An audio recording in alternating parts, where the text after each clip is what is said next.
حمداللہ صاحب، آپ کے خیال میں یہ جو 8 فروری تک کی پابندی لگا دی گئی ہے ملاقاتوں کے اوپر، اور پھر جو پی ٹی آئی کہہ رہی ہے کہ ہم یوم سیاہ منائیں گے، تو آپ اس بات کی تائید کرتے ہیں کہ 8 فروری کو مینڈیٹ چوری ہوا؟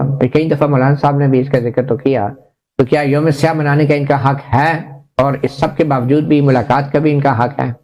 دیکھیں، جمعیت علماء اسلام کا اور ہماری قیادت مولانا صاحب بار بار کہہ چکے ہیں، آن ریکارڈ ہے، آپ دیکھیں پریس کانفرنس ابھی چکوال میں بھی کیا، انہوں نے کہا کہ ملاقات کیوں کرنے نہیں دیتے ہیں، ہم اس کے خلاف ہے کہ کسی بندے کو آپ سیاسی قیدی بنا کے ان کو کوٹلی میں بٹھا دیں۔ جب نواز شریف کے ساتھ یہی کچھ ہوتا رہا 18 میں، ہم نے مخالفت کی، آج اگر عمران خان کے ساتھ ہو رہا ہے انتقام کے طور پر، ہم اس کے حق میں نہیں ہیں۔ اور جہاں تک اپوزیشن جماعتوں کا جو انہوں نے فیصلہ کیا ہے، پی ٹی آئی اور دیگر جماعتوں نے، کہ 8 فروری کو ہم یوم سیاہ منائیں گے، اس بنیاد پر کہ 8 فروری کو الیکشن میں داندھی ہوئی تھی، یہ تو جمعیت علماء اسلام کا روز اول سے موقف ہے کہ 8 فروری کو الیکشن نہیں ہوا ہے، وہ تو آکشن تھا، وہ تو آکشن تھا۔ ہم پوری پاکستان کی بات کر رہے ہیں، پورے پاکستان کی بات کر رہے ہیں، آپ انہیں گمراہ نہ کریں۔ ویسے کہہ رہا ہوں وہاں تو کے پی کے میں تو پنجاب کی پی ٹی آئی جیتی ہے نا، ہم پنجاب کی بھی بات کریں گے، ہم سندھ کی بھی بات کریں گے، ہم بلوچستان کی بھی بات کریں گے، ہم خیبر پختونخوا کی بھی بات کریں گے، ٹھیک ہے نا، پورے پاکستان کی بات کریں گے۔ تو اس لیے زیادہ کہاں پہ ہوا؟ 8 فروری کا جو بڑا صوبہ ہے اس میں زیادہ ہوا ہے۔ 8 فروری کا جو الیکشن ہے وہ اکشن تھا، یوم سیاہ ہم بھی منائیں گے، ابھی تک تو پارٹی نے فیصلہ نہیں کیا ہے، مجھے یقین ہے کہ وہ بھی اپنی طور پر اعلان کرے گی 8 فروری کو، کیونکہ 8 فروری واقعی پاکستان کی جمہوریت کے لیے، ایک پاکستان کی سیاسی امیج خراب ہونے کے لیے، یہ 8 فروری کا الیکشن کے نام پر ایکشن، یہ جمہوریت، آئین، پوری قوم کے چہرے پر ایک سیاہ دبا ہے۔ اور اس کے بعد جو جتنے بھی ترامیم ہوئی ہیں ان کے بارے میں آپ کیا کہتے ہیں؟ یہ جو ترامیم 27ویں ترمیم کی بالخصوص میں بات کر رہا ہوں، جو کچھ ہوا ہے، اس نے ایک متفقہ آئین کو ایک متنازع آئین بنا دیا۔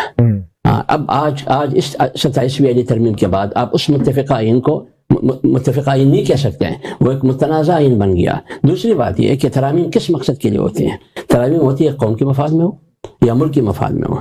مجھے ایک نقطہ بتا دے میرے بھائی، ایک بتا دے، ایک کہ یہ نقطہ 49 کلاسز میں یا 59 میں جو آئین میں ترامیم ہوئی، اس میں یہ قوم اور ملک کے مفاد میں ہے، یہ مجھے بتائے۔ لیکن یہ کس کے مفاد میں ہے؟ نہ ریاست کے مفاد میں، نہ ملک کے مفاد میں، بلکہ شخصیات کے مفاد میں ہے۔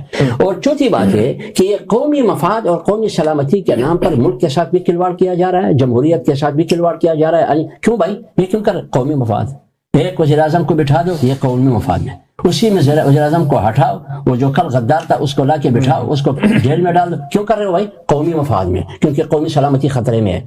تو نواز شریف بھی سیکورٹی رسک تھے، بینظیر بھی سیکورٹی رسک تھے، اور کل عمران خان کے بارے میں کہتے ہیں کہ وہ سیکورٹی رسک ہے۔ بڑا غلطی ہے تو سب سے یہ کیا، یہ غلطی نہیں ہے، جان بوجھ کر کیا جا رہا ہے، اس کو غلطی نہیں کہا جاتا۔ اب مجھے بتائیے کہ اس ملک میں معیشت مستحکم ہے، پاکستان کی معیشت کی 3 ستون ہیں جو پاکستان کی معیشت اس پر کڑی ہے: صدقہ، قرضہ، کرایہ۔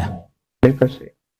بتایا کوئی کام کیا پاکستان چلیں اس کے اوپر بھی بات کریں گے، مگر 26ویں ترمیم پہ تو آپ نے بھی غور نہیں۔ لیکن میں ایک بات عرض کر لوں، 26ویں آئینی ترمیم اور 27ویں میں بہت بڑا فرق ہے۔ 26ویں کی وجہ سے 27ویں نہیں، میری بات سنیے، یہ الگ بات ہے کہ میں نے آپ کو پہلے بھی کہا کہ یہ 26ویں ترمیم کہاں سے آیا اور 27ویں آئینی ترمیم کہاں سے آیا؟ ایک ہی جگہ سے آیا۔ تو 26ویں آئینی ترمیم کو برک لگایا مولانا فضل الرحمان نے، جو 5 ہفتے 7 ہفتے تک مذاکرات ہوتے رہے، ورنہ انہوں نے اتوار بازار پارلیمنٹ میں لگایا ہوا تھا، اسے رات کو سب کچھ ہونا تھا۔ 26ویں سے آئینی بینچ بنا، آئینی بینچ نے 2 تہائی دی، 2 تہائی نے 27ویں ترمیم کر دی۔